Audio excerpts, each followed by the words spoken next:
ये साल जैसे जैसे बीतता जा रहा है वैसे वैसे ही देश की राजनीति दिन पर दिन गर्माती जा रही है। जी हां, हम बात कर रहे हैं आने वाले लोकसभा चुनाव की। साल 2024 लोकसभा चुनाव का बिगुल देश के कोने कोने में बज रहा है। छोटी सी लेकर हर बड़ी पार्टियां 24 के लिए अपनी रणनीति बनाने में जीतोड़ कोशिश कर रही हैं कि कैसे आखिरकार भाजपा को हराया जाए। हाल ही में टीएमसी से लेकर आम आदमी पार्टी तक सभी विपक्षी एक हो गए और तैयार कर लिया इंडिया। तो दूसरी ओर बीजेपी अपने एनडीए के कुनबे को बड़ा करने में जुट गई है। लेकिन इसी बीच बसपा सुप्रीमो मायावती किसी भी गठबंधन का हिस्सा नहीं बनी और तो और फिलहाल तक कोई बैठक भी नहीं की। लेकिन जैसे ही मायावती ने बैठक का ऐलान किया वैसे ही मानो तमाम पार्टियां इस बैठक पर नजरें लगाए बैठ गई। दरअसल बीते दिन मायावती लखनऊ में अपने दफ्तर में बैठक की और इस बैठक में मायावती ने सब साफ कर दिया और साथ ही भाजपा और विपक्षी गठबंधन को धरकर खड़ी खोटी सुना डाली। आपको बता दें कि बसपा सुप्रीमो ने बीते दिन अपनी बैठक में अपना एजेंडा स्पष्ट कर दिया है। जी हां, मायावती ने ऐलान किया कि बसपा अपने दम पर और अकेले ही चुनाव लड़ेगी। मायावती ने 24 की रणनीति और दिशा निर्देश भी जारी कर दिए हैं।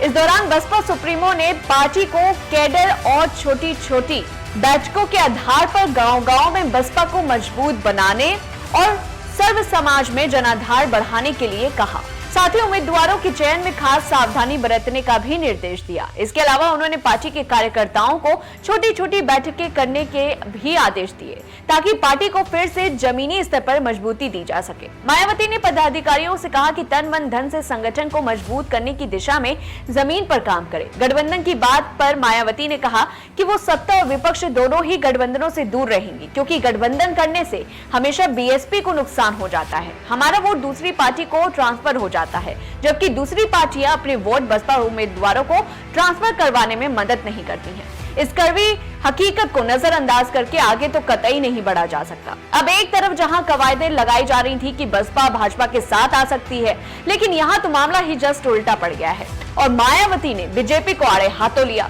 और कहा बीजेपी की संकीर्ण जातिवादी सांप्रदायिक राजनीति और देश पूर्ण एवं अराजकता के कारण हर कोई परेशान और दुखी है।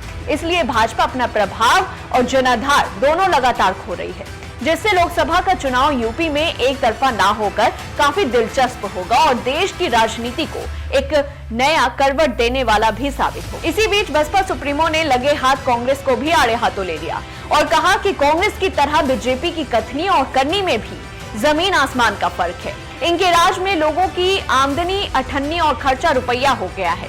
कांग्रेस और बीजेपी एंड कंपनी के बने गठबंधन की अब तक रही सरकार की कार्यशैली यही बताती है कि इनकी नीति, नियत और कर्म और कार्यशैली सर्व समाज में विशेषकर गरीबों, दलितों, आदिवासी, पिछड़े वर्गों, मुस्लिमों और अन्य धार्मिक अल्पसंख्यकों के प्रति लगभग एक जैसी ही रही। चुनाव से पहले दोनों ही अपने दावे ठोक रहे हैं, लेकिन दोनों के ही दावे सत्ता में रहने के बावजूद खोखले साबित हुए हैं। और तो और यूपी में चुनाव के एक तरफा ना होने का लाभ बसपा को जरूर मिलेगा, तो दूसरी ओर बसपा समाज को जोड़कर आगे बढ़ाने का प्रयास जो करती है, जबकि वे लोग उन्हें तोड़कर कमजोर करने की संकीर्ण राजनीति में ही ज्यादातर व्यस्त रहते हैं। इसलिए इनसे दूरी ही बेहतर है। बहरहाल अब ये देखना काफी दिलचस्प होने वाला है कि बसपा सुप्रीमो का अगला प्लान क्या होने वाला है। इस खबर को लेकर के आपकी क्या राय है, हमें कमेंट बॉक्स में जरूर बताएं और ऐसी ही खबरों से जुड़े रहने के लिए हमारे सोशल मीडिया प्लेटफॉर्म्स को लाइक, सब्सक्राइब करना ना भूलें।